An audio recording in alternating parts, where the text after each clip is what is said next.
নমস্কার বন্ধুরা, শ্রাবণী রান্নাঘরে আপনাদের সবাইকে স্বাগত জানিয়ে আমি প্রতিদিনের মতো আবারও আজকের একটা রান্নার ভিডিও নিয়ে আপনাদের সামনে চলে এসেছি। আজকের আমি আপনাদের শিম দিয়ে একটা ইউনিক রেসিপি বানিয়ে দেখাবো।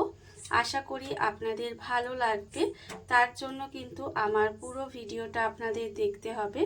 আর দেখা শুরু করার আগে একটা লাইক দেবেন, সুন্দর একটা কমেন্ট করবেন আর শেয়ার করতে ভুলবেন না। তাহলে চলুন আজকের আমি এই শিমের রেসিপিটা কিভাবে বানিয়েছি সেটা আপনারা একবার দেখে নিন। রান্নাটা করার জন্য প্রথমে আমি এখানে দেখুন গ্যাসটা অন করে একটা ফ্রাই প্যান বসিয়ে দিয়েছি।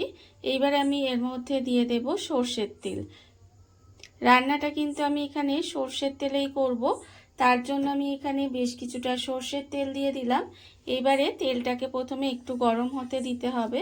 তেলটা কিন্তু এখানে যতক্ষণ গরম হচ্ছে ততক্ষণ দেখুন আমি এখানে শিম নিয়ে নিয়েছি। আর শিমটা কিন্তু এখানে গোটা গোটা রেখেছি, আর এই দুদিকে যে আঁশটা সেটা ছাড়িয়ে ধুয়ে পরিষ্কার করে রেখে দিয়েছি।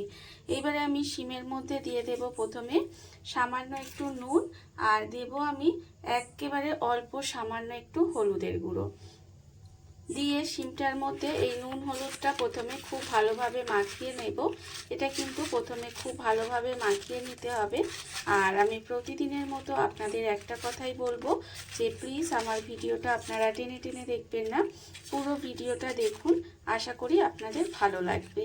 দেখুন আমি কিন্তু শিমের মধ্যে প্রথমে কথা বলতে বলতে নুন হলুদটা ভালো করে মাখিয়ে নিয়েছি। আর অন্যদিকে দেখুন যে তেলটা আমি এখানে গরম হতে দিয়েছিলাম সেই তেলটাও কিন্তু সুন্দরভাবে গরম হয়ে গেছে। এবারে যে শিমটা আমি এখানে নুন হলুদ মাখিয়ে রেখেছিলাম সেই শিমগুলো কিন্তু তেলের মধ্যে দিয়ে দেব। শিমগুলো তেলের মধ্যে দিয়ে শিমগুলোকে কিন্তু প্রথমে খুব ভালোভাবে একটু ভেজে নিতে হবে। একটু উল্টিয়ে পাল্টিয়ে শিমটাকে ঢাকা দিয়ে দিয়ে আমি এখানে ভেজে নেব। খুব বেশি কিন্তু লাল করে ভাজবো না, গ্যাসটাকে লোতে দিয়ে এইভাবে ঢাকা দিয়ে একটু উল্টিয়ে পাল্টে শিমটা ভেজে নেব। ঢাকা দিয়ে কিন্তু একটু সময় শিমটা আমি ভাজতে দিয়েছিলাম। এইবারে আমি এটাকে একটু উল্টিয়ে পাল্টিয়ে দেব। দেখুন আমি প্রথমেই বলেছি যে খুব বেশি ভাজবো না, জাস্ট একটু এইভাবে উল্টিয়ে পাল্টিয়ে দিয়ে শিমটাকে একটু ভেজে নিতে হবে। একেবারে লাল লাল করে ভেজে নেওয়ার দরকার নেই। দেখুন এইটাকে কিন্তু এইভাবে একটু উল্টিয়ে উল্টিয়ে দিচ্ছি শিমটাকে।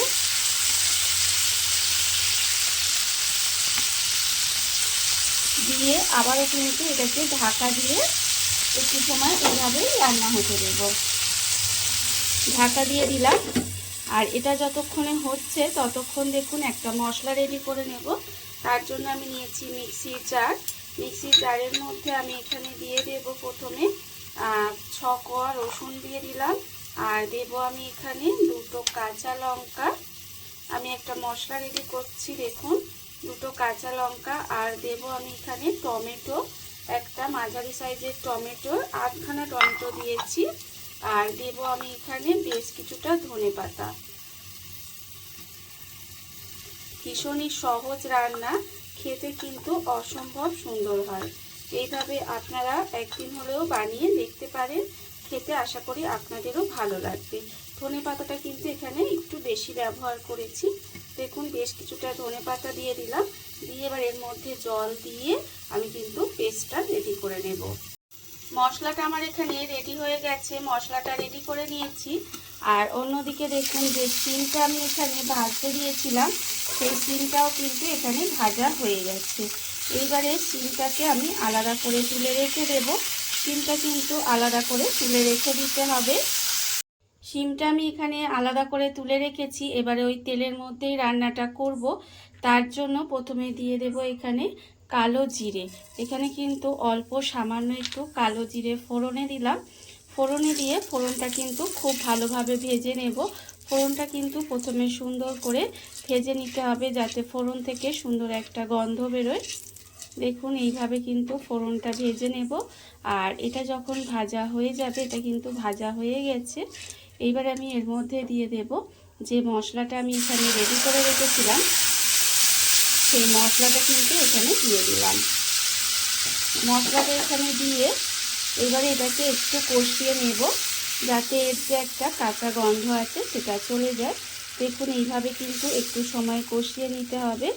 আর রান্নাটা খেতে কিন্তু অসম্ভব সুন্দর হয়, খুব কম উপকরণে কম সময় রান্না হয়ে যায়, আর খেতে কিন্তু ভীষণই ভালো লাগে। দেখুন আমি কিন্তু এটাকে খুব ভালোভাবে একটু কষিয়ে নিচ্ছি। আর আমার চ্যানেলে নতুন বন্ধু পুরনো বন্ধু সবাইকেই বলছি আমার তরফ থেকে অনেক অনেক ভালোবাসা।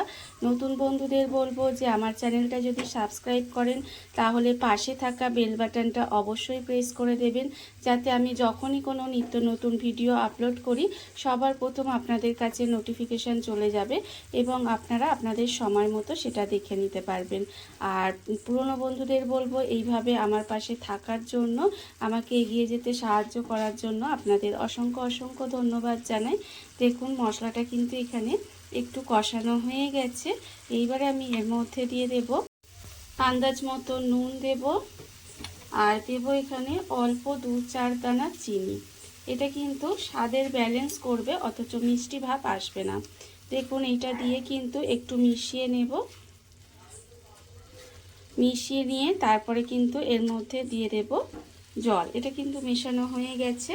এবারে এই মিক্সির মধ্যে অনেকটা মশলা লেগেছিল, সেই মশলাটা ধুয়ে আমি এর মধ্যে কিছুটা জল দিয়ে দিলাম। আর দেখতেই পাচ্ছেন আমি কিন্তু এই রান্নায় শিমটা ভাজার সময় যা একটু হলুদ দিয়েছিলাম, আর কিন্তু হলুদও বেশি দিইনি। দেখতে পেলেন এর মধ্যে বেশি কিন্তু জলও দিতে লাগবে না, অল্প সামান্য একটু জল দিয়ে দিলাম। দিয়ে এবার ঢাকা দিয়ে এই গ্রেভিটাকে একটু প্রথমে ফুটতে দিতে হবে।